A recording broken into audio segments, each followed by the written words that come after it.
Bienvenidos, vamos a ver en este vídeo cuál es el material que utiliza un médico que trabaja para Medicare en el desarrollo de su visita médica domiciliaria. Nosotros tenemos en Medicare dos armarios, el primero es el de material fungible y después veremos el del material farmacológico. Empecemos con el fungible, que también recoge la sección de documentación clínica. Hoy tenemos a Yari, que nos va a acompañar en este onboarding, y vamos a utilizar su experiencia de aprendizaje para hacerlo natural y para que todo el mundo pueda aprender sobre este material, que será crucial y con lo que se va a encontrar en el desarrollo de su visita. Empezamos por la parte de documentación clínica. Tenemos historia clínica, recetas, justificantes laborales, modelos de prescripción, y vamos a empezar con la parte de historia clínica. La historia clínica está formada por un talonario bicopia que lleva con una tapa envolvente de cartón.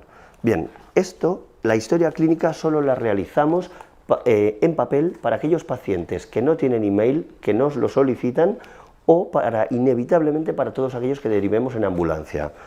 Entonces, aquí, Yari, ¿qué tenemos con esta doble copia? Es muy importante porque el papel calco es muy sensible. Entonces, lo que tenemos que hacer es, siempre que vayamos a escribir el formato, poner la tapa de cartón de debajo. Aquí nos acercamos un poco y vemos a la cámara los datos de filiación del paciente, el número de servicio, la mutua y el número de póliza.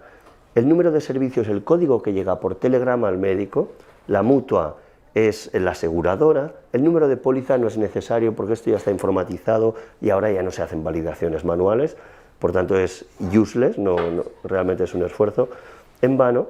Una dirección, la población, la fecha de asistencia y la hora de llegada del médico, no la que acaba, sino la de llegada. Esto es importante porque tiene una connotación de justificante de la visita, nombre y apellidos y edad.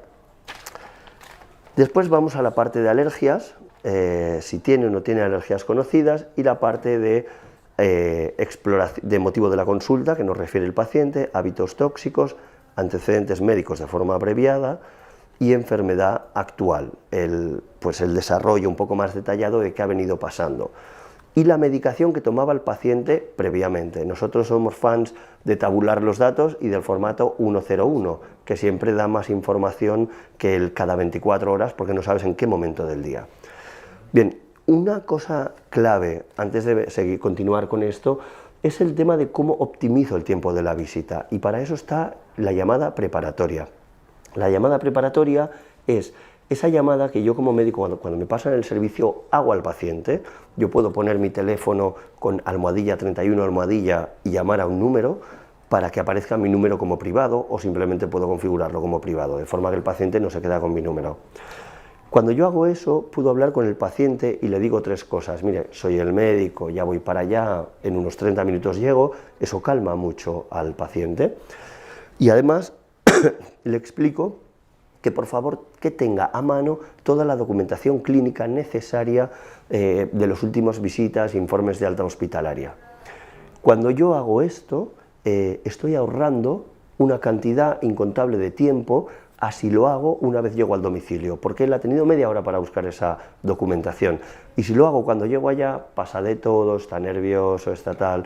Entonces ahí tenemos. Es muy importante, especialmente con los ancianos, pluripatológicos, polimedicados, que hagamos esto, ¿vale? Aquí tenemos la parte de exploración física, donde definimos por aparatos y sistemas los signos fisiológicos de ese aparato en concreto. Entonces decimos hidratación, estado general, coloración, hidratación, buen estado general, perfecto, le damos un tic. Le damos un tic si lo hemos valorado. Si no lo hemos valorado, no debemos hacerlo, porque eso tiene una connotación legal que puede ser riesgosa, de que nosotros hemos valorado una parte de un paciente que realmente no hemos valorado. Abdomen blando y depresible, si yo he ido por una otitis y no he considerado que esa era la cuestión, entonces si no lo he hecho, debo ser fiel a lo realizado. El tema de signos vitales, tensión, frecuencia cardíaca, respiratoria, temperatura axilar, saturación, si nosotros no lo hemos realizado, no debemos poner ninguna. A veces uno tiende, ¿no?, como para completar, ¿no?, para dar una imagen, 120-70, eso es propiamente una falsificación de una cifra y nunca sabemos si estamos visitando a un médico o a un enfermero o a un hijo de médico y hemos tenido alguna reclamación por ese tema. Entonces es muy importante nunca poner. Si el peso es aproximado pero lo verbaliza el paciente, pues lo podemos poner aprox 78 kilos. Hay una parte de aparatos y sistemas que se completa con otros y una muy importante que es el tema de la tira reactiva de orina, que ahora veremos después como material, porque eso nos da una información muy importante para enfocar un síndrome febril que no sabemos hacia dónde va y qué podemos diagnosticar. Tenemos dos diagnósticos en el listado, en la historia clínica digital, en el teléfono móvil, tenemos los 500 diagnósticos más frecuentes de la urgencia domiciliaria y cuando lo hacemos en digital hemos de seleccionar el más parecido, podemos subespecificar si ese diagnóstico no es el más correcto, poner ese y después definirlo mejor en la parte de plan y en la parte de observaciones. Tema del tratamiento, muy importante separar qué es el tratamiento administrado por el médico, lo que tú le puedes dar a una crisis hipertensiva, que le doy a las 19:15, 25 miligramos, una unidad de captopril, esto yo lo puedo hacer, y diferente de si yo se lo prescribo y le digo por 3 días tómese captopril, entonces lo pondrían en la tabla de tratamiento prescrito. Esto nos ayuda mucho con tratamientos como la ansiedad, el diazepam, se lo damos, a veces se pone solo en tratamiento diazepam, pero ¿qué? ¿Que se lo han dado? ¿Que se lo han prescrito? ¿O las dos cosas? Pues bueno, para eso tenemos esta separación. Las recomendaciones higiénico-dietéticas, que son también muy importantes, a veces se pasan por alto, pero si no damos una buena educación, la historia clínica digital en el teléfono móvil, tenemos los 500 diagnósticos más frecuentes de la urgencia domiciliaria y cuando lo hacemos en digital hemos de seleccionar el más parecido, podemos subespecificar si ese diagnóstico no es el más correcto, poner ese y después definirlo mejor en la parte de plan y en la parte de observaciones. Tema del tratamiento, muy importante separar qué es el tratamiento administrado por el médico, lo que tú le puedes dar a una crisis hipertensiva, que le doy a las 19:15, 25 miligramos, una unidad de captopril, esto yo lo puedo hacer, y diferente de si yo se lo prescribo y le digo por 3 días tómese captopril, entonces lo pondrían en la tabla de tratamiento prescrito. Esto nos ayuda mucho con tratamientos como la ansiedad, el diazepam, se lo damos, a veces se pone solo en tratamiento diazepam, pero ¿qué? ¿Que se lo han dado? ¿Que se lo han prescrito? ¿O las dos cosas? Pues bueno, para eso tenemos esta separación. Las recomendaciones higiénico-dietéticas, que son también muy importantes, a veces se pasan por alto, pero si no damos una buena educación de qué es una dieta blanda, agua de arroz, pues ellos no lo van a saber y puede ser tan importante como un fármaco. Y después muy importante en temas de connotación laboral, el tema del reposo relativo, reposo absoluto, que generalmente no recomendamos más de 72 horas porque somos médicos de urgencias. Entonces a partir de ahí que vaya al médico de primaria. Hay una coletilla de protección legal que dice que ante cualquier signo de empeoramiento o de no mejoría, pasado un tiempo razonable, llame a su centro de urgencias y después tenemos que acabar derivando este caso. Es decir, generalmente nosotros no tratamos de ser los últimos resolutores del problema, sino que derivamos como mínimo al cabecera para que haga un seguimiento del problema. Si vemos claramente el especialista que tiene una garrapata en el oído, pues tiene que ir a urgencias o a un otorrino, ¿no? Entonces ponemos el especialista, si es de cardio, es de neumo, vemos alguna cosa muy clara. Un exitus puede que a veces, y esto es importante, nosotros vamos y la familia dice, este paciente creemos que ha fallecido, nosotros no hacemos certificados de defunción, pero sí hacemos el informe negativo de signos vitales, es decir, ir al evento, ir al domicilio y le decimos, no tiene tensión, no tiene frecuencia, no tiene nada, cuadro compatible con exitus, que no es lo mismo que hacer un certificado de exitus porque eso implica apuntar a la causa de la muerte, ¿vale? Y eso no lo hacemos. Puede que vayamos a un domicilio y la visita, no vayamos a un domicilio, sino que nos llamen y la visita nos anulen, estemos en ruta, hacia el domicilio y nos digan, no, esta visita se ha anulado. Ok, si se ha anulado cuando yo había iniciado el desplazamiento, hay una opción que dice anulado tras activación del servicio, esto se paga, todo igual. Si nos han anulado y yo no había iniciado el desplazamiento porque estaba en otra visita, esta quedaba en cola, entonces ponemos anulado sin activación del servicio, y esto lo hacemos nosotros y cerramos la visita. Puede que vayamos al domicilio y nadie nos abra la puerta, entonces llamamos por teléfono, tampoco nadie nos responde. Ahí es crucial no abandonar el lugar y llamar al call center, no enviar un WhatsApp ni nada de eso, necesitamos una respuesta urgente, llamamos al call center, estoy en la puerta del domicilio y el paciente no está, no me responde. Call center llama a la compañía aseguradora y la compañera aseguradora tiene otro mail más, el familiar de referencia, no sé qué. Si ellos constatan que no está el paciente, que no responde, no pasa nada, se da por cerrada la visita, se paga y si el paciente vuelve a llamar, tendrá que reactivar el proceso. Si no hacemos eso, si nosotros teníamos visitas en cola y dijimos, mira, ¿sabes qué? Me voy a la otra, ya no sirve, porque entonces a los 5 minutos, ya te puedo asegurar, llamaremos al paciente y el paciente sí estará. Y tú dirás, pero yo ya fui. No, pero no lo comunicamos en el momento. Entonces ahora tenemos que volver y no nos lo van a pagar. Por eso es muy importante que ante un ausente llamemos al call center ipso facto. Y puede pasar, sobre todo algún paciente psiquiátrico, que lleguemos al domicilio y nos rechace. Nos abre la puerta inicialmente, pero nos echa de su casa, digámoslo así. Entonces ponemos rechazado, obviamente lo comunicamos a la compañía. Puede que derivemos al paciente en transporte sanitario o no, es decir, a un hospital, a otro recurso, lo podemos derivar por medios propios, soporte vital básico, soporte vital avanzado. Tema importante, diferencia de esto, medios propios, un paciente que está con estabilidad general y que consideramos que va a ser lo más rápido, pues es un transporte adecuado. Soporte vital básico y soporte vital avanzado, hay una gran diferencia. La inestabilidad vital, es decir, considero que esto amenaza la vida, el tiempo amenaza la vida del paciente, entonces soporte vital avanzado. ¿Cómo se activa el soporte vital avanzado? Solo a través del 112, y eso sí que lo hace el médico, ¿vale? Si es un cólico nefrítico, que el paciente pasa dolor pero no amenaza la estabilidad vital, le decimos que el paciente llame a su mutua para activar una ambulancia. Nosotros estamos ahí y decimos, bueno, si quieren hablar conmigo yo puedo ponerme, pero que la llamada sea del paciente. ¿Por qué? Porque de esa manera la responsabilidad no es nuestra, es de la empresa call center que activa la ambulancia. Ahí hay otro tema importante, una diferencia importante. Vemos a un paciente que está desaturando a 76, obviamente consideramos que es una inestabilidad vital, que eso puede acabar en un paro respiratorio, y le decimos, voy a llamar al 112, este paciente se tiene que ir. Y entonces va la familia y te dice, no, pero aquí no llame al 112 porque entonces lo llevarán a un hospital público, porque las ambulancias públicas solo llevan a hospitales públicos, no pueden llevar a un privado. Y eso no lo quiere una persona que ha estado pagando la mutua toda su vida. Entonces dirán, no, esperamos a que venga una ambulancia privada para que él disfrute de un hospital con mejor asistencia hotelera, pero uno considera que eso amenaza la vida del paciente.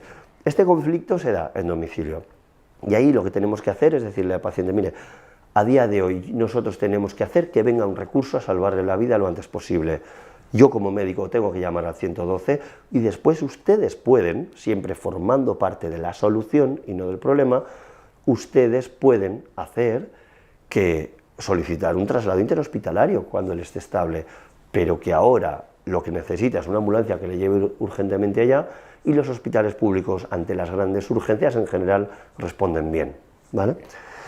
Si supiéramos el hospital de destino lo ponemos aquí, generalmente no lo sabremos, no es lo más importante, hacemos que nos firme familiar y ponemos nuestro sello médico donde pone pues Yari, Schwarz, número de colegiado, médico general y firmamos. Entonces, aquí tenemos dos copias, la blanca y la amarilla. Si hemos hecho bien el trabajo y ha copiado bien la amarilla, le dejamos la amarilla al paciente, porque esta es inalterable, ¿no? Si alguien lo altera, se verá mucho, y nosotros nos quedamos con la original. Puede que a veces hemos de ser honestos con nosotros mismos y no se ha copiado bien. Bueno, pues entonces no vamos a perjudicar al cliente y le daremos esta, ¿vale? Pero lo ideal sería eso, ¿vale? Documentación clínica. Sí, una pregunta. Si el paciente hemos constatado que sí hay algo que amenaza su vida, necesitamos trasladarlo inmediatamente, pero ellos están lo suficientemente conscientes para decir, no quiero un traslado, yo quiero estar en mi casa, no quiero ir a ningún hospital. En ese caso, ellos pueden rechazar o pueden firmar en alguna área donde rechazan el servicio. Ellos pueden rechazar el servicio, si bien nosotros como garantes de salud tenemos que actuar on his best interest, que dicen en Inglaterra, en su mejor interés. Es decir, esa decisión que él está tomando es consciente e informada. Si lo es, él está en derecho de decidir por su propia vida, pero a veces no lo es. A veces hay episodios hiponatrémicos, episodios de desorientación, y entonces esa persona no está actuando en su mejor interés, en cuyo caso nosotros, si presuponemos eso, que realmente él se va a negar, también podemos hacer un uso de las fuerzas de seguridad, y no sería el primer caso de ingreso involuntario que se ha realizado también. Estos son procesos que llevan un poco más, hay que avisar a Mossos de Escuadra, incluso a veces hay que activar, tienen que recibir orden judicial, pero finalmente, como médicos domiciliarios, y aunque los procesos que vemos muchas veces son rápidos y resolubles, otros implican una connotación social, y ahí también tenemos que actuar en toda esa visión holística, de que no es solo, ok, tiene 65 años, es autónomo y puede decir no. Si eso va a producir un daño irreversible, tenemos que actuar en su mejor interés. Y si eso forma parte de un contexto, de una enfermedad terminal, paliativa y tal, ningún problema. Pero hay veces que yo he visto una paciente hiponatrémica que por ella se hubiera dejado morir, pero se restituyó el nivel de sodio y después decía, ¿cómo pude decir eso? Entonces, bueno, tenemos que tener esa visión global. Hay cuadros que a veces son muy bioéticos en la atención domiciliaria. Entonces, Yari, ¿qué te voy a dar?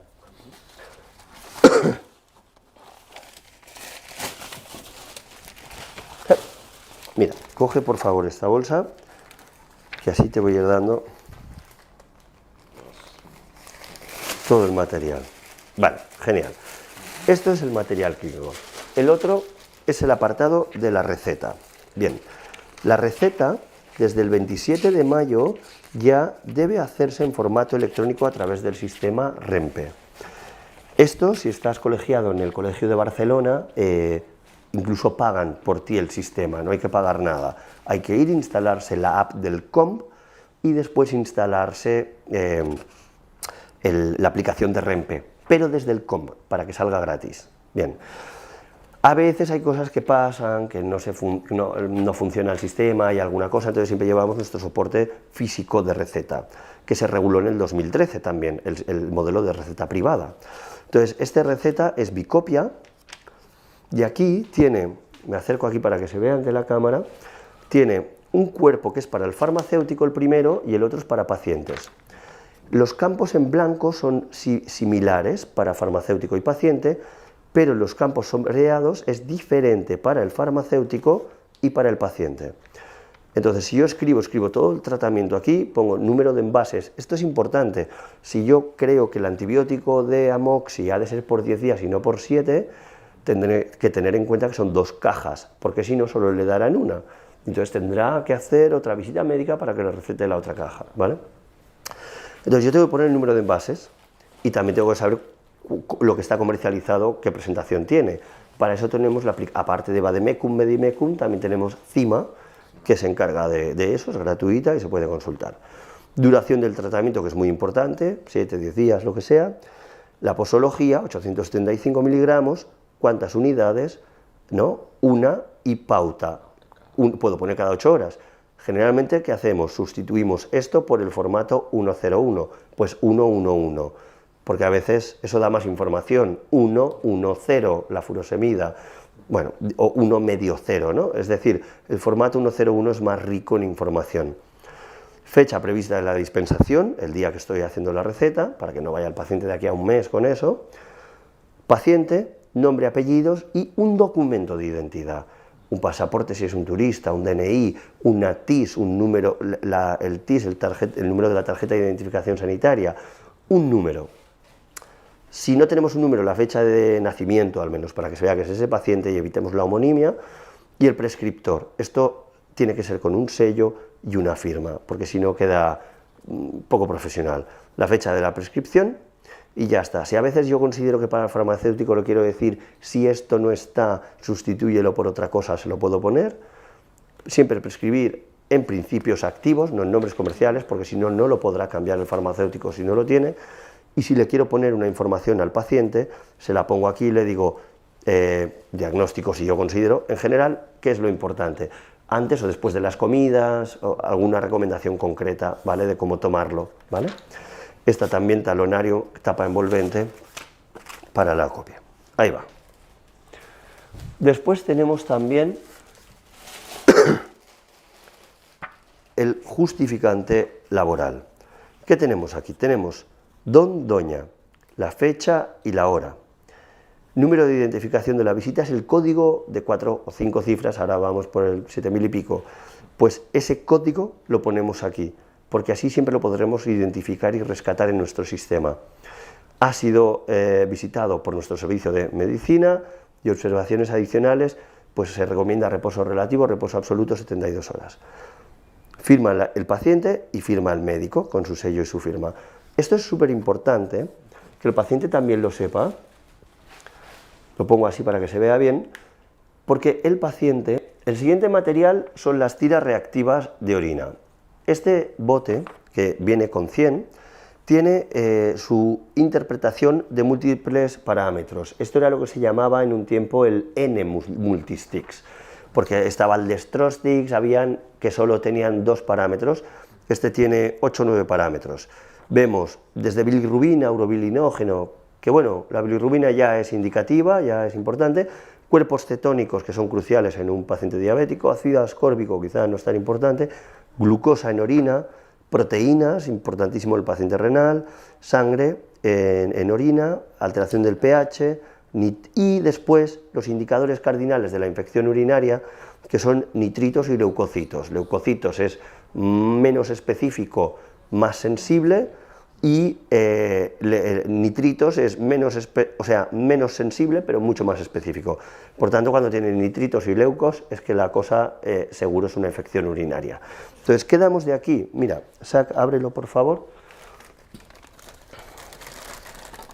Entonces, aquí, como estas tiras cuestan 60 céntimos cada una, si te diera muchas también al final se caducarían, porque tampoco es que se usan siempre, damos 10 tiras que las metemos en esta bolsita. Mira, ahí y ahí. Vale, genial. Entonces tenemos esto con su tira de interpretación, ¿vale? Esto aquí. ¿Qué otro material también facilitamos? Todo el material de exploración de faringe también damos 50, nosotros le llamamos depresores linguales, en América bajalenguas, ¿vale? Bajalenguas, tenemos ahí. Tenemos también el material de inyección, es decir, aquí tenemos jeringas,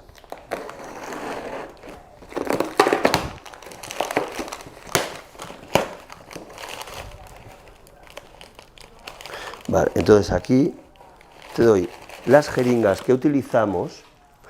Las jeringas que utilizamos nosotros son todas de 2 cuerpos de 5 mililitros, que en general para todo lo que nosotros tenemos que administrar es suficiente, ¿vale? Porque la única administración que hacemos en medicina de urgencias domiciliarias es todo intramuscular y solo hay 2 excepciones endovenosas, que serían la adrenalina, en el caso de que fuera, y el suero glucosado al 33%, en el caso del paciente diabético. Pero para todo lo demás, bueno, y para eso también esto es perfecto. Damos 50 jeringas con 50 agujas. Las agujas son de 0,8 por 40, es decir, las verdes, las intramusculares de adulto. Y después damos también 5 que son de intramuscular pediátrico. Son de 0,8, el calibre es el mismo, pero son de 25 milímetros, más cortas. No son para niños. Esta es sobre todo para personas caquécticas, muy delgadas, con muy poca masa muscular, que queremos pinchar y vemos que sí, con esto llegamos hasta hueso, ¿vale? Entonces, de estas también damos 5. Entonces, después tenemos también el tema de inyección. Es muy importante en orden. Damos una caja de toallitas de alcohol. Estas toallitas de Alconcept de benzalconio son monouso. Es importante llevar cosas monouso, todo lo posible monouso. Tenemos una filosofía que es: lo que sale de un maletín no vuelve a entrar, porque de esa manera evitamos contaminaciones cruzadas. Estas toallitas, dame tu mano un segundo, tienen mucho alcohol. Entonces, cuando uno hace esto, en una zona menos extensa, todo se empapa y vasodilata. Si pinchamos inmediatamente en un glúteo, sangra. Entonces, ¿qué tenemos que esperar? Que se seque un poco, y con eso evitamos, ¿no? Yo generalmente pinchamos, aguja y jeringa. Se trata de pinchar conectada la aguja y la jeringa, no por separado, para evitar manipular. Y después yo generalmente hago presión con el propio papel de la jeringa para que no sangre. Haces un poco de masaje, presión, y de esa manera no sangra. Y ya si quieres acabar el pinchazo con mucho glamour, entonces le pones una diurética. Y esto siempre da como para hacer una broma: ya que has sido tan valiente, pues esto en general sienta bien. Más cosas, importantísimo, el tema de la protección y la seguridad. Un contenedor de residuos punzantes. Esto, todos vamos aquí para abrirlo, pero hay que apretar debajo, aquí. Entonces aquí este contenedor tiene una rejilla antivuelco para que si se cae el contenedor no se viertan las agujas. Pruébalo tú, ábrelo ahí. Eso es, ¿vale? Pues este lo dejamos aquí también. ¿Y qué más cosas tenemos?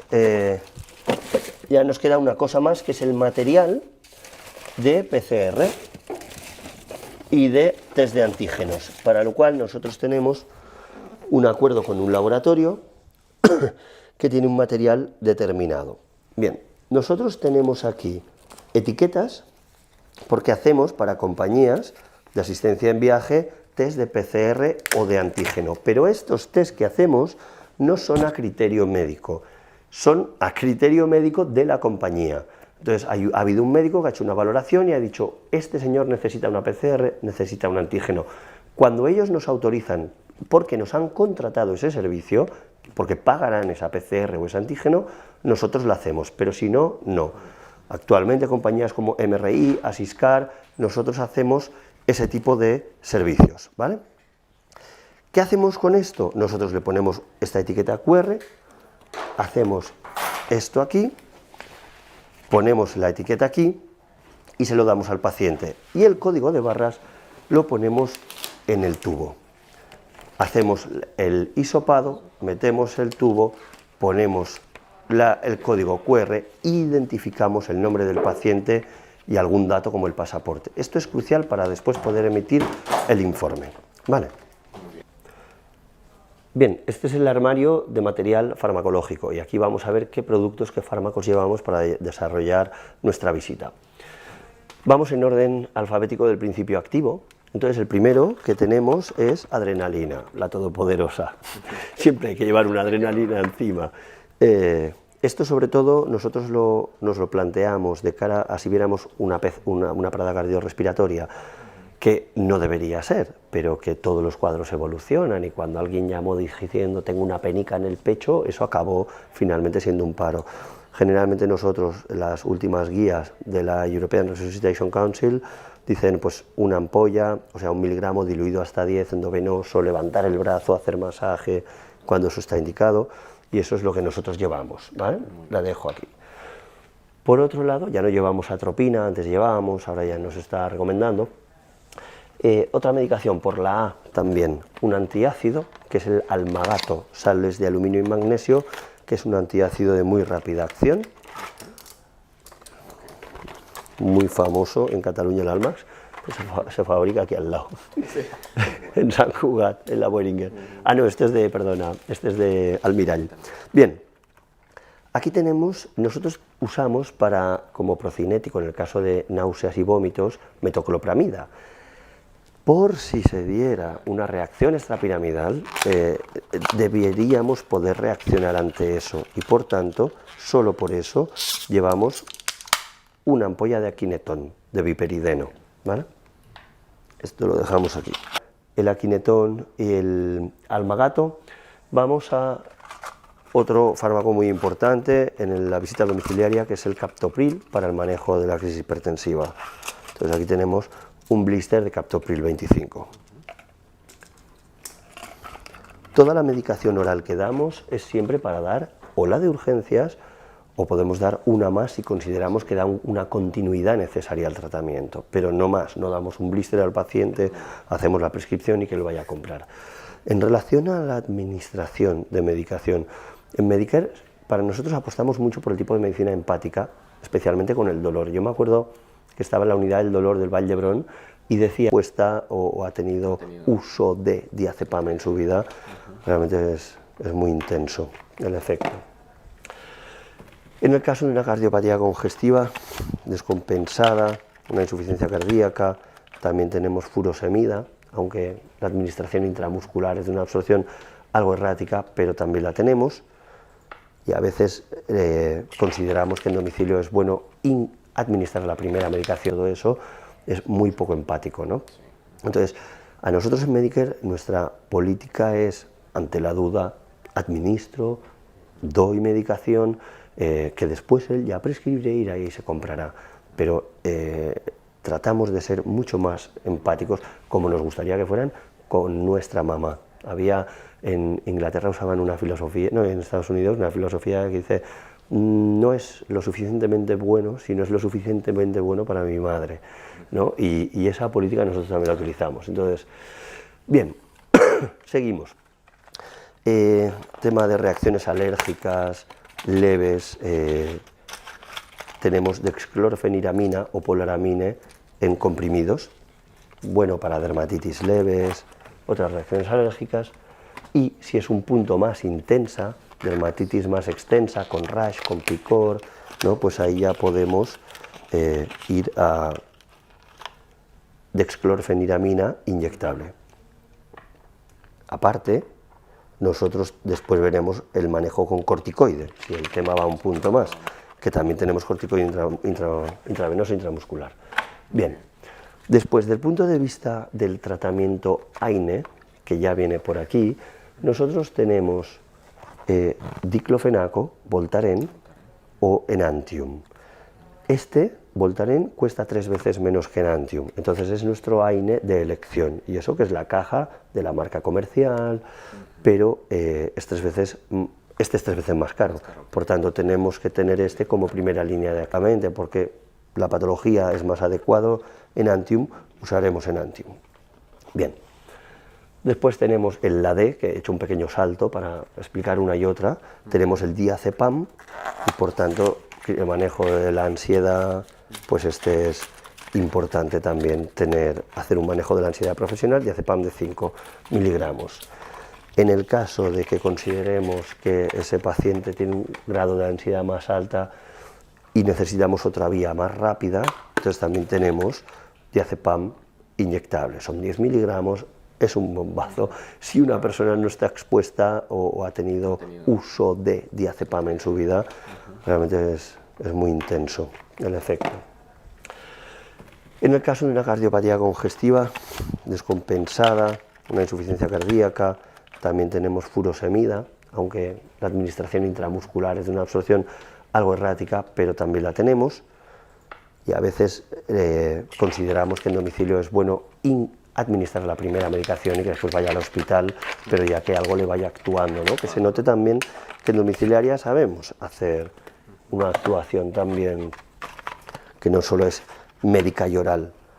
Para el brote de agitación psicomotriz también tenemos brotes psicóticos aloperidol, que este también es intramuscular, lo ponemos aquí, y yo siempre cuento, cuando hago esta formación con los médicos, esta formación inicial, que la única denuncia que hemos tenido que acabó en tribunales fue porque una doctora inyectó una ampolla de aloperidol a un paciente, no fue suficiente, el brote de agitación era mucho mayor, y le puso una segunda ampolla de aloperidol y el paciente falleció. Entonces, con el aloperidol es muy importante, sobre todo en la gente anciana, reducir dosis, calcular dosis, y siempre un punto mucho menos. En domicilio siempre hemos de ser extra prudentes respecto de la clínica, porque tus recursos tenemos lo que tenemos. Dolor tipo cólico, de musculatura lisa, víscera hueca, buscapina, la escopolamina. Esta es simple, pero también la tenemos cuando queremos combinarlo directamente con un analgésico, compuesta. Esta es con metamizol. El problema de esta ampolla y la de metamizol en sí misma es que son 5 mililitros.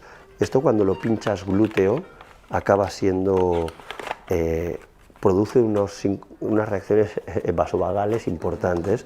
Yo recuerdo que una vez un tío medía 1,90 se me cayó, en cuanto le puse un nolotil, fue mucho volumen, se desmayó ipso facto y se golpeó contra el radiador, se hizo una laceración de todo el codo, que tuvimos que derivar en ambulancia. O sea, yo cuando pincho cosas de tanto volumen les digo, oye, tumbaditos, que estamos mejor, que no pasará nada. No te hagas el macho, le digo, y túmbate. Bien, medicación oral, analgesia oral, como te decía antes, ese punto empático, ibuprofeno y paracetamol para dar el primero. A veces cuando ya veo que la cosa es rápida, podemos darlo de inicio en cuanto llegamos a la visita. Ay, que estoy con mucho dolor, mire, tiene alergias, tiene problemas de gastritis, tal. No, descarto que pueda estar contraindicado. Se lo doy al inicio y después prosigo con la visita. Y a lo mejor cuando tú sales ya te dice, hey, pues me encuentro mejor, ¿no? Pero si esperamos, pues no ayudamos. Bien, hemos dado ibuprofeno y paracetamol, y de paracetamol me desvío para explicar el último, que también es para niños. Tenemos supositorios de 300 miligramos, que es muy útil, bueno, cuando son bebés y tal. Hay que calcular la dosis, por lo que a veces hay que cortar el supositorio, y siempre bien lubricado, que si no el niño te mira feo, que no le gusta. Inhaladores, ya que pasamos a la I de hipratropio, tenemos el hipratropio y el salbutamol. La última recomendación de Gina para el manejo del broncoespasmo leve es usar los dos, porque antes solo los usaban adrenérgicos, ¿no? Ahora son los dos. Y este es el punto del espirómetro que quería comentar. Entonces, como nosotros no podemos llevar cámaras de nebulización, porque habría que lavarlas o simplemente dejarlas, cuestan 6 euros, sería completamente irrentable, usamos este sistema, que yo lo he probado porque soy asmático y hace un poco de camarita, o sea, siento menos depósito faríngeo más depósito pulmonar. Exacto, que si uno lo chupa directamente. Por tanto, este tema funciona, se hace el inhalador, se tira y uno se queda. En general, la gente que es asmática ya tiene sus propios inhaladores, pero a veces hay pacientes que tienen un cierto broncoespasmo, reactividad bronquial, y no tienen, y tenemos que poder resolver esa situación, ¿vale? Entonces decimos el atroven, el hipratropio y el salbutamol, con esta mascarilla. Un analgésico más que decíamos, que yo pensaba que era analgésico nada más, pero es AINE, que es el nolotil, es una dihidropiridona. El metamizol tiene más potencia analgésica y antipirética que antiinflamatoria, pero no deja de ser un aire, por tanto no debería combinarse con diclofenaco, ¿no?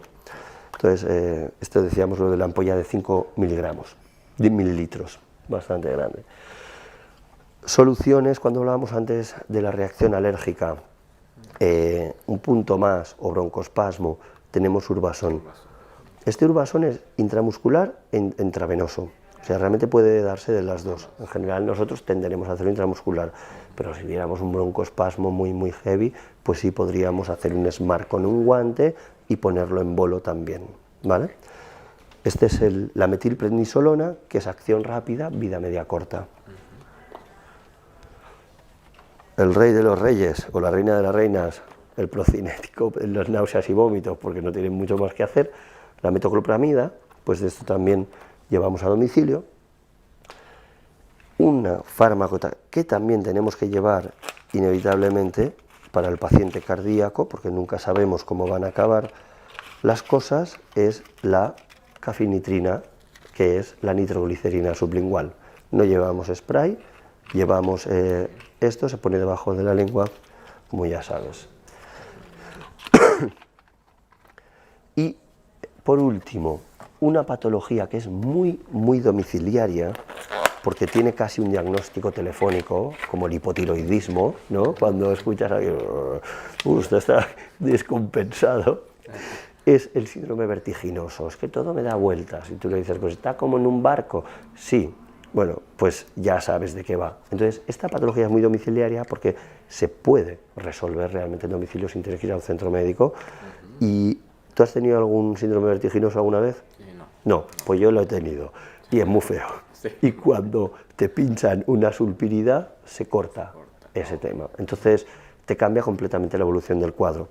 Entonces, la sulpirida o dogmatil es el que nosotros llevamos y es clave para resolver ese proceso, y después ya se prescribe la betahistina, lo que se considere, ¿vale?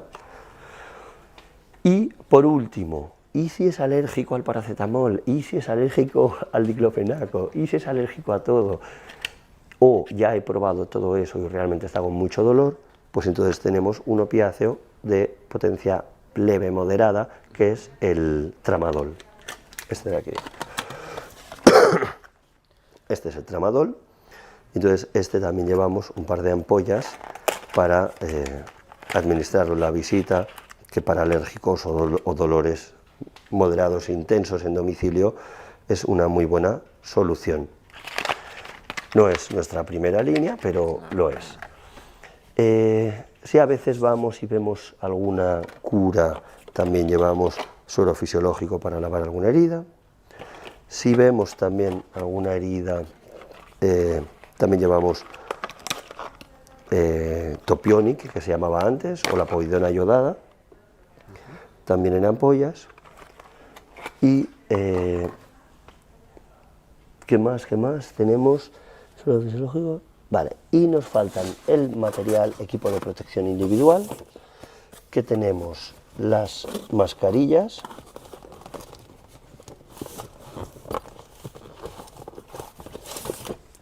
estas son las FFP2 cuando sospechamos que el caso puede ser positivo o directamente es positivo, mascarillas FFP2, y si no es el caso, vamos a domicilios con mascarillas convencionales quirúrgicas, que tienen mejor respirabilidad, agobian menos, se puede llevar mejor. Aunque nosotros actuamos como un centro médico, aunque sea el domicilio del paciente, porque nosotros sí actuamos viendo patología, muchos casos patológicos, por tanto, como mínimo, siempre hemos ido con mascarilla quirúrgica. Si vamos a un domicilio de un paciente positivo, también nos cubrimos con bata. Y también tenemos una pantalla en el caso que consideremos que es bueno, muy positivo. Solo nos falta una medicación que ahora no tenemos en el stock, pero comentamos, que es el suero glucosado al 33%, que ahora había roto stock el farmacéutico y nos lo tiene que traer. Esto también lo llevamos, porque nosotros cuando vamos a domicilio no llevamos glucómetro, porque el manejo de la glucometría es muy caro y perecedero. Y las tiras cuestan 1 euro, entonces yo te doy 10 y tú dices, vale, pues lo voy a utilizar cuando toque, ¿no? No lo acabarás usando mucho porque el diabético ya tiene su propio glucómetro. Entonces, se te acaban caducando. Esas tiras van con un tester. Cuando eso siente que ha caducado electrónicamente, ya no hay que cambiar la tira y el tester. Y cada 2 años cambian los dispositivos. Entonces, al final acaba siendo una gestión muy cara para muy pocas veces que se usa, porque el diabético tiene su propia máquina. Si nosotros consideramos que es un no diabético conocido, que no tenemos forma de determinar la glucosa, actuaremos por juicio clínico, y si sospechamos de hipoglucemia, entonces administraremos, bueno, glucosa oral cuando se pueda, y si pierde conciencia llamamos al 112 y le administramos glucosa endovenosa, que nosotros tenemos, al 33%, 5 o 10 mililitros, y que eso debería ser suficiente. Y eso es todo. ¿Cómo lo ves? Pues bien. ¿Bien? Completo. Sí. Bueno, en caso de heridas pequeñas que se pueden, realmente no necesitan ir a un centro, porque se pueden tratar en casa, nosotros solo derivamos o no tenemos algún pegamento o tiras para poderlo. Tenemos pegamento, no, pegamento biológico no tenemos. Tenemos Steri-Strip, eso sí tenemos, y gasas y apósitos, ¿vale? Y un esparadrapo. En general, cuando una persona ha tenido una herida, no se activa a un médico porque la central suele querer que eso se valore en un centro médico. Si después ellos dicen, no, es que solo ha sido un tema agudo, que no implica contusión ni nada, bueno, entonces generalmente activarían enfermería si solo es para la herida. O sea, no se activa medicina solo para una herida, se activa si hay una valoración médica detrás, ¿vale? Pero a veces nos puede pasar que nos activen, entonces llevamos esparadrapo, gasas, suero fisiológico, el desinfectante y ya está. Todo el material cuerpo del tratamiento lo tiene que poner el paciente, ¿no? ¿Bien? Pues ahora es el momento de trabajar. Sí. Gracias, Yari, por esto.